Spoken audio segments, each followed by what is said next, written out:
قبل ما نبدأ فيديو النهاردة بس عاوز منك طلب صغير قد كده اهو. طبعا انت اكيد عرفت الطلب. ايوه طبعا ما تنساش تعمل اللايك والاشتراك بتاعك الجميل، والاهم من ده كله ان انت ما تنساش تصلي على النبي، وبلاش نطول عليكم ويلا بينا نبدأ.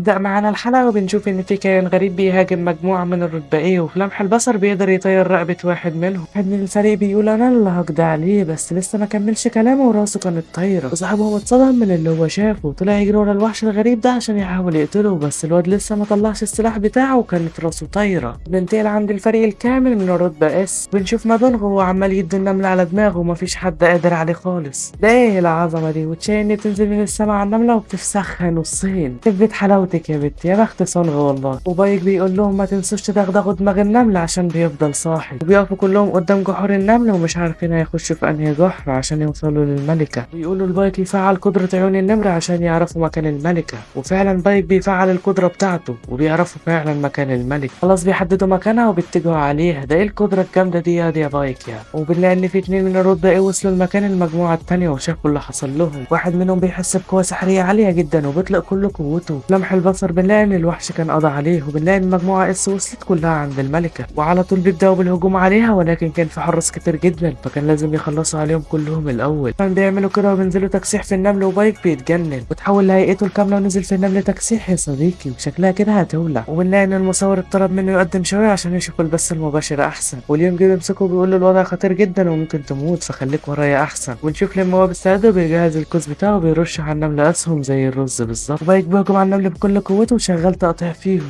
والفريق كله شغال تقطيع في النملة. الله ينور. خلاص على كل النملة وما عادش غير الملكة، والملكة هجمت عليهم، بس انت متخيل ان هي تعرف تعمل لهم حاجة؟ لا والله.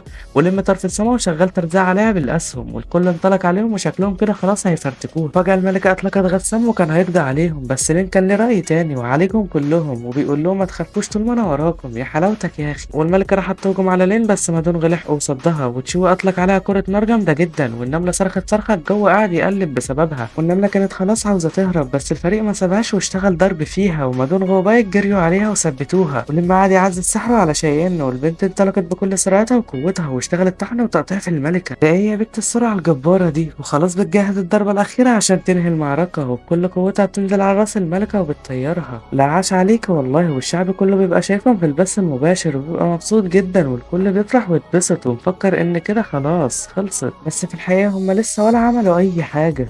اضحكوا واتبسطوا، ده انتوا كلكم هتتدلعوا دلوقتي. وفجأة بيجي انذار والنمل كله متجه لمكان الملكة اللي هو نفس المكان اللي فيه الرتبة اس. فجأة النمل بيوصل على المكان وبيكسروا الحاجز اللي كانوا عاملينه، شكلها كده هتبقى دمار ولا ايه. وبايك بيلمح حاجة جاية من الضلمة، وبنلاقي الوحش اللي هو ملك النمل داخل عليهم، وشكلها كده هتولع على اخر. والكل بيبقى مرعوب من قوته وهالته، وشكله قوي جدا وبيعدي عليهم كلهم ولا كأنه شايف حد فيهم، وبيروح ياكل في امه ويبص لهم بصة مرعبة جدا، وفي ثانية بقى ورا شيء انه اداها خبطة طارت في الحيطة. وبايك اتعصب ولسه بيهجم عليه كان ملك النمل خلص عليه. لسه لما دونغا يهجم عليه كان طير له دراعاته في ثانية، وتشيو كان بيجهز ضربة قوية، بس فجأة لقى ملك النمل قدامه وقام قسمه نصين. فجأة ما دونغ اتدخل، وبنعرف ان لين هو اللي شافاه ومستخدم على نفسه سحر الاخفاء، بس ملك النمل مسك مادونغ وشلوح. ما كانش عاتق مادونغ بس سابه لما لمح لين وانطلق عليه ورشق ايده في بطنه وخلص عليه. صانع ملك النمل كان راس لين والكل كان مصدوم، وبايك هجم عليه، بس انت متخيل ان هو يعرف يعمل حاجة قدام الملك؟ حدف عليه جثة لين وراح ماسكه من رقبته واتكلم معاه، والكل اتصدم من اللي شايفه. بيقول له فين الملك بتاعكم؟ بايك بيقول في نفسه ملك ايه؟ وفجأة ملك النمل ساب بايك وبيقول انا حاسس ان الملك بتاعكم بره، وانطلق عليه. وبنشوف جوته والمساعدين بتوعه رايحين يساعدوا، وبيلاقوا جثث الناس اللي الملك قتلهم، وبيتصل على واحد كده وبيقول له احنا عندنا خسائر من الرتبة ايه، فبيقول له مش مهم سيبك منهم. بيقول له سيبني منهم ازاي؟ قال له اي حرب يبقى فيها خسائر يا ابن الايه. فجأة ملك النمل هجم على جوته، وجوته بيقول له المساعد بتاعه اهرب انت هتعطلني. فعلا بيهرب، وملك النمل بيقول له انت الملك،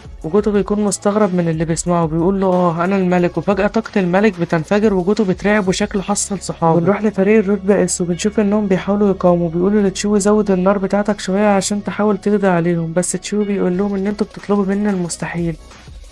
خلاص النمل كان هيقضي عليهم، بس فجأة بتظهر ظلال سونغ ومنعتهم، وبنشوف ان سونغ كان شايف كل ده وبيبدل مكانه بالظلال وشكلها هتولع يا صديقي. وسيفنا اقولك ان خلاص كده خلصت معانا الحلقة، واول ما الحلقة الجاية تنزل على طول هنزلها لكم، وطبعا ما تنساش تصلي على النبي وسلام.